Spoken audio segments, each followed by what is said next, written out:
रामायण भाग 17। राम से शबरी का मिलन और हनुमान की भक्ति का आरंभ।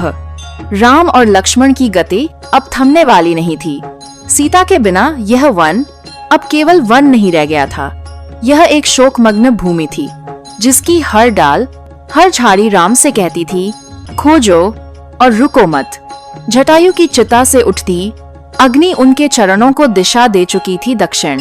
अब जो भी सामने आएगा वह या तो उनकी सहायता करेगा या फिर समय की धारा से बह जाएगा। वे पर्वतों को पार करते नदियों की धारा को लांघते हुए दूर दक्षिण दिशा की ओर बढ़ रहे थे। उनके नेत्रों में पीड़ा थी, पर वह पीड़ा शिथिल नहीं करती थी। वह पीड़ा उन्हें खींच रही थी, जैसे सीता की आत्मा किसी अदृश्य रेशमी धागे से उन्हें बुला रही हो। मार्ग में वे पहुंचे एक छोटी सी कुटिया के पास। कुटिया पुरानी थी, दीवारें झुकी हुई थीं और बाहर एक वृद्धा बैठी थी, जर्जर देह, किंतु चेहरा शांति से दीप्यमान। वह बार बार रास्ते की ओर देखती और फिर एक एक कर कुछ बेरों को छांटकर अलग करती। जैसे ही राम उसके समीप आए, वृद्धा उठ खड़ी हुई, उसकी आंखें जल से भर गईं, पर ओठों पर थी एक ऐसी मुस्कान जो 100 वर्षों से किसी एक ही स्वप्न को जी रही हो। प्रभु आ गए। उसके स्वर में विश्वास नहीं, श्रद्धा थी। राम ने हाथ जोड़ दिए। लक्ष्मण मौन थे। शबरी नाम है मेरा, वृद्धा बोली। गुरु मतंग मुनि ने कहा था, एक दिन राम आएंगे और जब तक वे न आए तब तक तू प्रतीक्षा करना, यही तेरा धर्म होगा। राम को देखते हुए उसके नेत्रों से अविरल अश्रुधारा बहने लगी। वह कुटिया में गई और एक पत्ते में कुछ बेर लेकर आई। कांपते हाथों से उन्हें राम के सामने रखा। ये बेर मैंने रोज चुन चुन कर रखे हैं प्रभु, परंतु माफ कीजिए, मैं हर एक बेर चक्कर देखती थी कि कहीं वो खट्टा तो नहीं, कहीं वो आपके मुख को पीड़ा न दे। राम ने वह बेर हाथ में लिया और बिना कुछ कहे आदर से खा लिया। लक्ष्मण स्तब्ध थे। राम का यह प्रेम, यह भक्ति को पहचानने का भाव, यह कोई साधारण कृपा नहीं थी। यह उनका स्वभाव था, जो प्रेम से भरा वही राम का अपना था। शबरी के लिए यह पल किसी मोक्ष से कम नहीं था। उसका समस्त जीवन, उसकी प्रतीक्षा, उसका तप सब एक क्षण में पूर्ण हो गया। राम ने उसे गले से लगाया।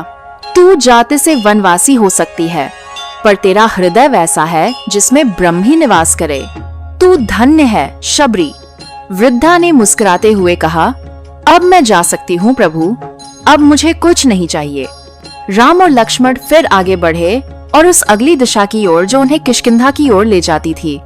पर्वतों को पार करते हुए वे शिमूक नामक पर्वत के समीप पहुँचे, जहाँ वानरों का एक राजकुमार छिपा बैठा था, सुग्रीव।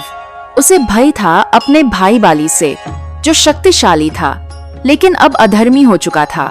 सुग्रीव ने जब राम और लक्ष्मण को दूर से आते देखा तो उसके हृदय में भय और आशंका दोनों उठे। ये कौन है? दोनों इतने तेजस्वी धनुर्धारी, पर वनों में क्यों भटक रहे हैं? उसने अपने दूत को भेजा और यह दूत कोई साधारण वानर नहीं था, वह था हनुमान।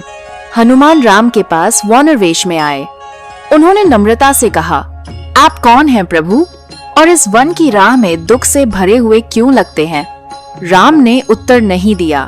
उन्होंने केवल मुस्कुरा कर कहा, हम वनवासी हैं, पत्नी की खोज में निकले हैं और हम अपने उद्देश्य के सहायक की खोज में हैं। हनुमान की दृष्टि झुक गई। उन्हें कुछ समझ नहीं आया, आंखें भारी होने लगीं और फिर उन्होंने स्वर उठाया, राम, मैं जानता हूँ आप राम हैं, रघुकुल के तिलक, दशरथ पुत्र। आप जिस उद्देश्य से आए हैं उस कार्य के लिए मेरा जीवन समर्पित है। राम ने हनुमान को देखा जैसे वर्षों से बिछुड़े हुए कोई आत्मा अपनी संपूर्णता को पा गई हो।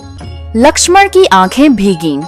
हनुमान झुके, राम के चरणों को छुआ और बोले, मेरे प्राणों में अब एक ही लक्ष्य है, आपकी सेवा। और अब आपकी खोज समाप्त हुई सीता को ढूंढने की यात्रा अब मेरी सांसों की राह बनेगी। यह था पहला मिलन, एक भक्त और भगवान का, जिससे अब प्रारंभ होती है लंका तक की वह अग्नि यात्रा।